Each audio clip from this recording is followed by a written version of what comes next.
So a ton just dropped this week in the AI world. Google just dropped Veo 3.1, Anthropic unveiled Claude Haiku 4.5, and even Google Search itself got a brain upgrade, all in 1 week. Yeah, it's been wild in the AI world, so let's dive into what's actually new and why everyone's talking about it. Starting with Google. They've been on a roll with Flow, their AI filmmaking tool that runs on the Veo model. It's only been about 5 months since Flow launched, but people have already made over 275 million videos with it. The feedback was loud and clear. Creators wanted more control and better audio. So now, Google's rolling out a massive update powered by Veo 3.1. And this version seriously levels up everything. Veo 3.1 brings richer, more natural sound and a sharper sense of cinematic storytelling. It's not just good at turning images into videos anymore. It actually understands pacing, texture, and style in a way that feels directed, not generated. The realism here is nuts. True-to-life lighting, smoother motion, and audio that syncs perfectly with what's happening on screen. One of the coolest parts of the update is how you can now add audio directly into existing Flow tools. Features like Ingredients to Video, Frames to Video, and Extend all got audio support. So for example, Ingredients to Video lets you feed in multiple reference images, say your characters, objects, or art style, and Flow builds a final video that looks exactly how you pictured it, complete with matching sound. Ambient noise and dialogue. Just gotta listen. Frames to Video bridges two images together with seamless movement, so you can go from a still landscape to a close-up without an awkward jump. And Extend is where things really open up. It lets you keep your video going beyond the original clip. You can now make scenes that last a full minute or more, each new segment based on the last second of the previous one.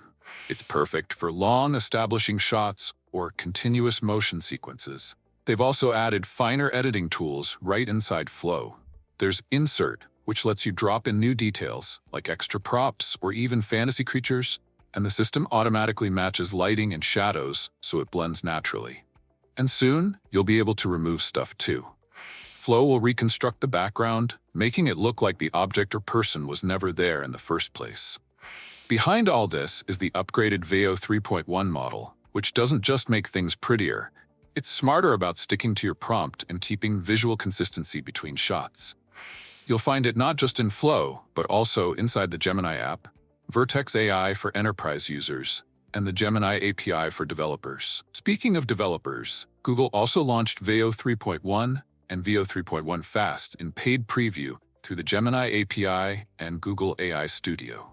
These two versions share the same creative power, but the Fast model is tuned for speed, great if you're generating lots of content quickly.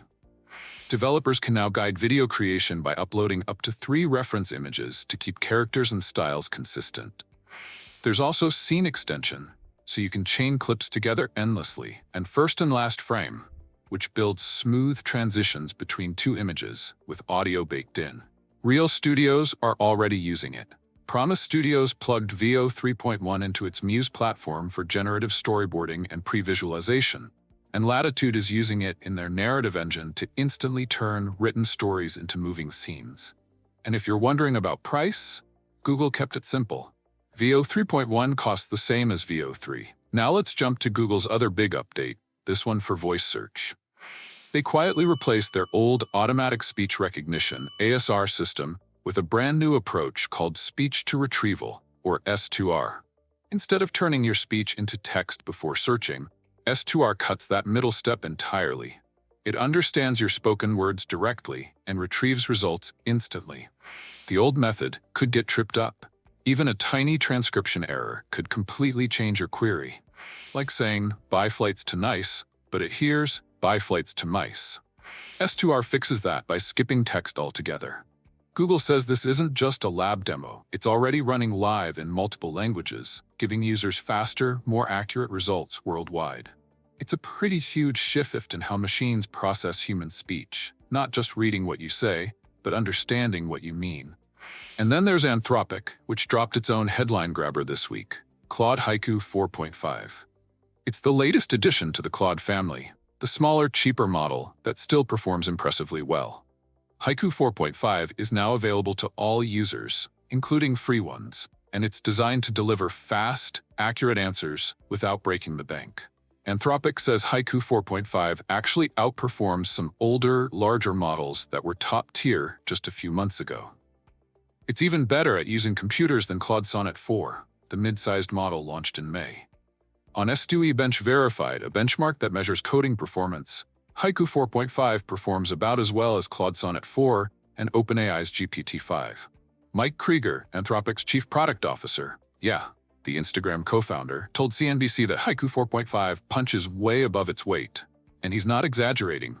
It's the fastest model Anthropic's ever built. And for paid users, it's about 1/3 the cost of Sonnet, while Sonnet itself is about 1/5 the cost of Opus, their largest model. So Haiku 4.5 is the most affordable way to get Claude's intelligence. And Krieger says he even uses it himself because it's so quick on mobile. Anthropic's lineup is simple: Haiku for light, fast tasks, Sonnet for balanced performance, and Opus for full power.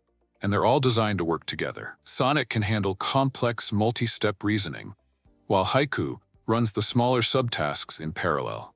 For example, a company could have Haiku monitoring real-time financial data streams and then hand off the insights to Sonnet for deeper analysis. That combo saves both time and money while scaling AI across bigger projects. Anthropic's growth numbers are just as bold. They're now valued at around $183 billion, serving over 300,000 business customers, and their annual revenue run rate is nearing $7 billion this month. They ranked 4th on CNBC's 2025 Disruptor 50 list, and they're racing to keep up with Google and OpenAI, who's now valued at about $500 billion and recently launched its own short-form video app, Sora, alongside several multi-billion-dollar infrastructure deals. Krieger said Anthropic's already training the next big thing, likely an upgraded Claude Opus, aiming to release it by the end of the year or early next. We're really firing on all cylinders, he said, and it shows. So between Google pushing the limits of generative video and voice understanding and Anthropic doubling down on fast, affordable intelligence, this week was a major leap forward. The competition's heating up, the tech's getting smarter, and for creators and devs, it's honestly never been a better time to experiment. That's the update. Short, sharp, and packed with all the good stuff. Catch you in the next one.